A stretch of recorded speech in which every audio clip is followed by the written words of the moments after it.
Soy de Catamarca y mi nombre es Mariela. A mediados de los 80, más específicamente en 1984, me vine a Tucumán a estudiar abogacía, y al ser de una provincia ajena, uno de los primeros obstáculos era el de la residencia, el hospedaje. Para suerte o desgracia mía, tenía una tía radicada en la ciudad de San Miguel de Tucumán. Mi madre, luego de hablar con su hermana, la cual había accedido a hospedarme en su casa, esta mujer vivía totalmente en soledad, luego de un breve matrimonio que no duró más de 3 años. Se separó de su ex marido, no había tenido hijos, y toda nuestra parte de la familia la evitaban, ya que se rumoreaba que era practicante de magia negra. El rumor que corría y que todos en nuestra familia sabían era que había conocido a una mujer con fama de curandera, con la que entabló una fuerte amistad. Con el tiempo, la inició en las mancias oscuras, y lo que se decía aseveraba que esta amistad fue el quiebre de su matrimonio, ya que muchas veces mi tía se ausentaba por días enteros sin dar noticias al respecto, y por esta actitud no tardaron los problemas con quien solía ser su pareja, quien, harto de las desvanecencias de mi pariente, optó por irse de esa casa. Luego de un par de meses de separarse, mi tía empezó a atender gente en su hogar, y de esta forma empezó a ganarse la reputación de ser alguien con muchos conocimientos en el esoterismo. Mi mamá, quien siempre había tratado en vano de que ella dejara eso, solía ir de visita con frecuencia. Muchas veces me contó que en ciertas ocasiones la encontraba como una persona normal, pero en otras se veía como una persona callada y completamente ida en su mente.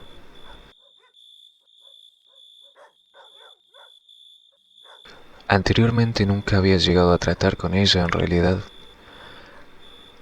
Sin embargo, estar en su casa era la única opción que tenía si quería estudiar leyes. La primera impresión que me dio mi tía al poco tiempo de estar en su hogar fue de notarla a una persona con el sueño cambiado. Prácticamente tenía un horario taciturno. Durante el día se mantenía encerrada en su habitación, no salía para nada, pero llegada la noche recorría todo el lugar. Salía o directamente venía su amiga, recluyéndose en una habitación que estaba al fondo de la propiedad. En una ocasión que me levanté al baño, al pasar por la cocina cuya ventana daba al patio, vi aquella habitación iluminada por la luz tenue de varias velas.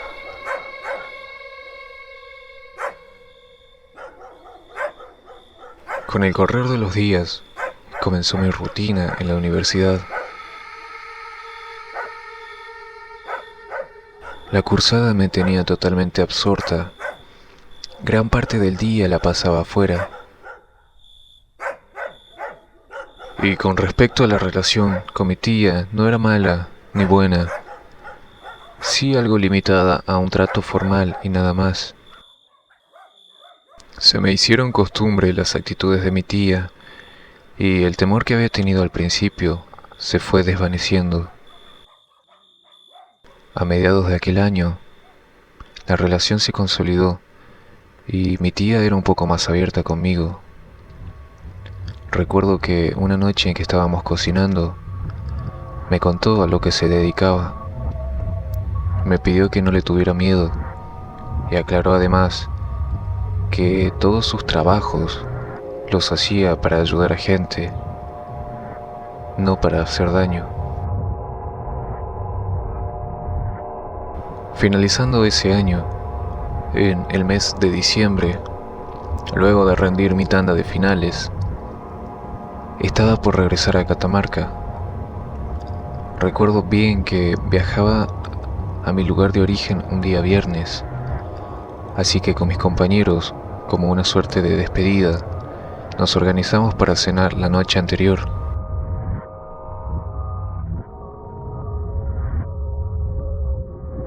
Luego de la cena y de charlar con mis amigos, regresé a mi casa pasada la medianoche y mi tía, como siempre, estaba en este cuarto del fondo. No quise interrumpir sus actividades, así que luego de un baño me recosté en mi cama y me quedé rápidamente dormida.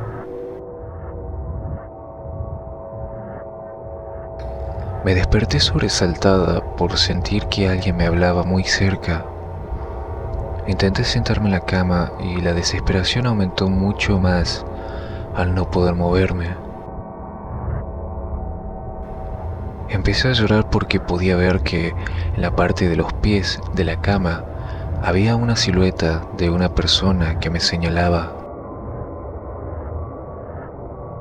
Esta aparición dio unos pasos hacia atrás y en ese lugar, en el medio de la habitación, empezó a elevarse hasta tocar el techo. Una vez ahí, desapareció tomando la forma de un humo espeso, muy oscuro. Juro que no era un caso de parálisis del sueño. Esto era completamente real. Inmediatamente cuando esta aparición se fue, mi tía entró de golpe en la habitación. Parecía preocupada y me preguntó si yo me encontraba bien. Con la voz temblorosa le respondí que sí, que estaba bien. Ella simplemente cerró la puerta y volvió a esta habitación del fondo, y yo no pude pegar un ojo en lo que restó de aquella noche. Me quedé rezando y rezando. Al día siguiente me fui a Catamarca. Pasé las fiestas con mis padres y volví pasado el 15 de enero, nuevamente a la rutina, ya saben, de los estudios. A esta altura me había olvidado completamente de aquel incidente. Y sería en febrero que nuevamente me tocaría vivir otra situación paranormal. Recuerdo claramente que esa noche inició una tormenta eléctrica tremenda. Esto produjo que se cortara la luz, por supuesto, y al verme impedida de seguir estudiando, ingresé a mi habitación y coloqué una vela sobre la mesa de luz y terminé durmiéndome.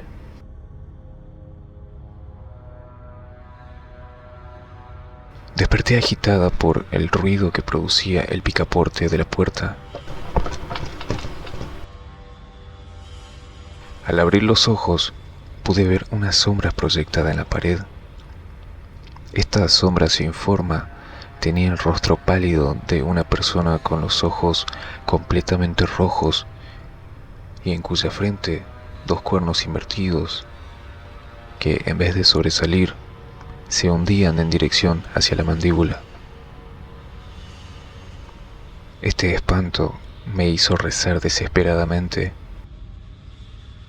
Me dio una taquicardia tremenda y me tapé el rostro con la sábana sin dejar de rezar. Prácticamente no podía hacerlo por la desesperación. No podía coordinar las palabras.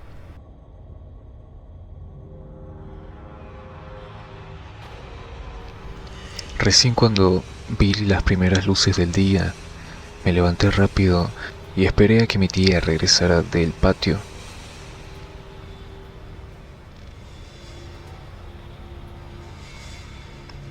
Luego de contarle lo que había sucedido, ella solo me contestó: cuando veas cosas extrañas, nunca las mires de frente. Yo estaba completamente aterrada. Ese episodio me marcó mucho. Y pasando los meses, volvieron a suceder eventos extraños, pero no me quedaba de otra. Era la única opción que tenía para poder estudiar en esta provincia.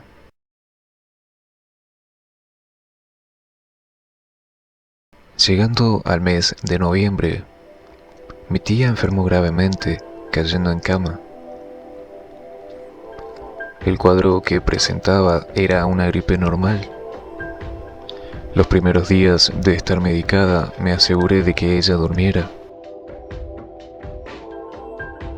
Una de las pocas veces que entré en su cuarto, pude ver amuletos, velas, libros atados con cintas negras, imágenes, cosas extrañas en general.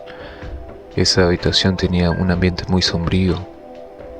El aire era muy denso. Luego de la tercera noche en que ella estaba enferma, fue que nos tocó pasar por algo realmente horrible.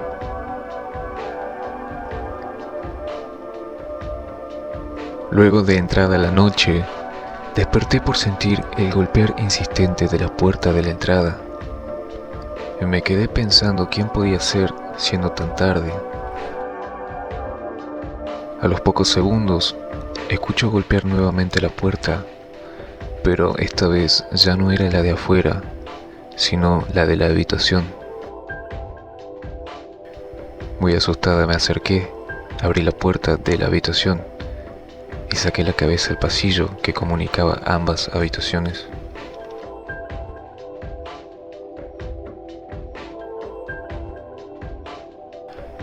En ese momento vi a una persona golpeando con el puño cerrado la entrada a la pieza de mi tía. Increíblemente se metió a la habitación e inmediatamente mi tía empezó a gritar: «Mari, vení por favor, me quieren llevar». Al entrar, vi a la hermana de mi mamá, totalmente sacada, desesperada, diciendo que le alcanzara un bolso que estaba junto a la mesa de luz. De ahí saqué un amuleto, como si estuviera hecho con alambres, bastante pequeño, y solo sosteniendo esto en sus manos se tranquilizó. Ella repetía y repetía con insistencia que la querían llevar. Incluso, incluso con el tratamiento médico, aún con el tratamiento médico, su salud comenzó a empeorar gravemente, hasta el punto de estar desahuciada. Yo llamé a mi mamá y ella viajó de urgencia, y entre las dos convencimos a mi tía de ir a un hospital, algo que costó mucho hacerla entrar en razón, pero dadas las circunstancias de su estado físico, no pudo negarse. Ella quedó internada en el Hospital Padilla.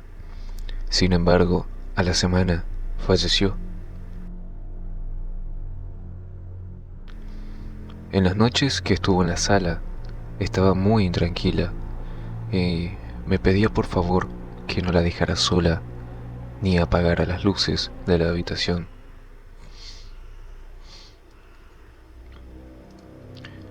Luego de organizar el velorio y el posterior entierro, mi madre buscó un sacerdote para llevar un novenario por el descanso de su hermana mayor.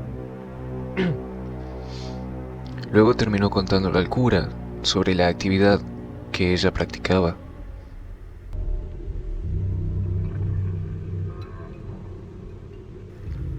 Mi mamá tenía planeado quedarse 10 días conmigo, y en la 10ª noche ocurrió algo que nos dejó terriblemente marcadas a ambas.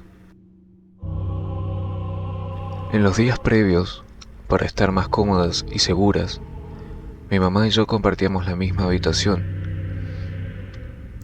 En la última noche que ella se quedaría conmigo, nos acostamos temprano, ya que su viaje era muy de madrugada. Entrada la noche, nos despertamos por oír el sollozo lastimero de una mujer. Prestamos atención a este sonido y las dos concluimos que era proveniente de la habitación de mi tía.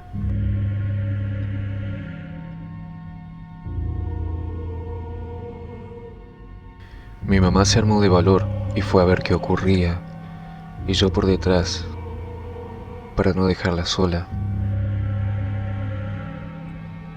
Al salir al pasillo, vi que se estaba persignando y se golpeaba el pecho volviéndose rápidamente hacia mi lado, diciéndome agitada: metete, metete rápido, no preguntes.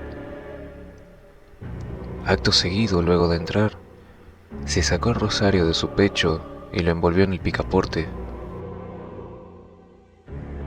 Al preguntarle qué pasaba, me dijo que al entrar en esa habitación, vio a su hermana con la cabeza agachada, llorando, y al lado suyo, un hombre espantosamente horrible, con cuernos que le salían desde la frente, terminando en los pómulos, riéndose mientras sostenía con una mano la cabeza de mi tía.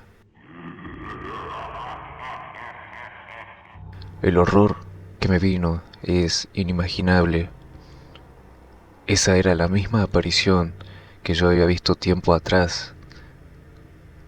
Entre las dos nos pusimos a rezar, y a medida que lo hacíamos, podíamos oír como en toda la casa los muebles eran aventados de un lugar a otro con furia, eran tirados y algunos más pequeños salían volando.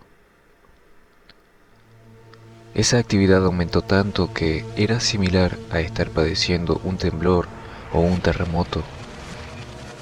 Lo más impactante fue ver cómo el picaporte se movía como si alguien quisiera entrar desesperadamente. Parecía que en cualquier momento se desarmaría.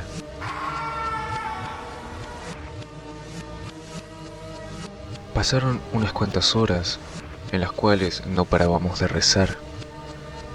Ya con la luz del día y algo más seguras, abrimos la puerta de la habitación para que entrara aire. Probablemente esta no fue una buena idea. Mientras acomodaba mis cosas para irnos, vimos impresionadas pasar a un hombre con un brillo extraño, el cual volvió hacia la entrada y golpeando el marco de la puerta, estiró la cara sin entrar. Era algo que simplemente no cabe en la imaginación humana. Si nunca presenciaste algo como esto, difícilmente lo entiendas. Luego simplemente se retiró caminando hacia el fondo.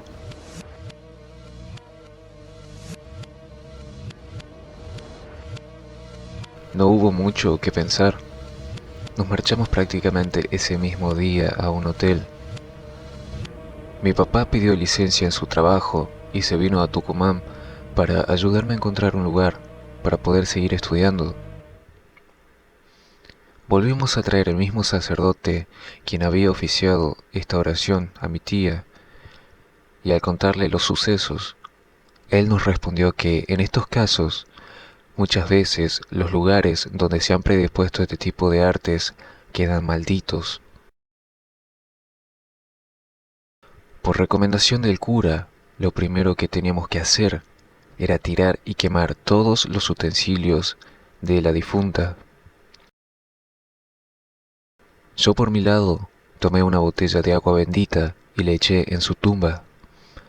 Mis padres comenzaron a desmantelar la habitación. Encontramos libros de magia negra amarillentos, atados, los cuales nadie se atrevió a abrir. Al ir a la pequeña piecita donde ella se encerraba, encontramos un gran brasero donde se quemaban objetos, supongo. El techo estaba todo manchado por el hollín del fuego. En ese lugar se podía apreciar la silueta de una mujer arrodillada en actitud de penitencia. Fue la sensación, la misma, que sintió mi madre al ver a su hermana después de morir.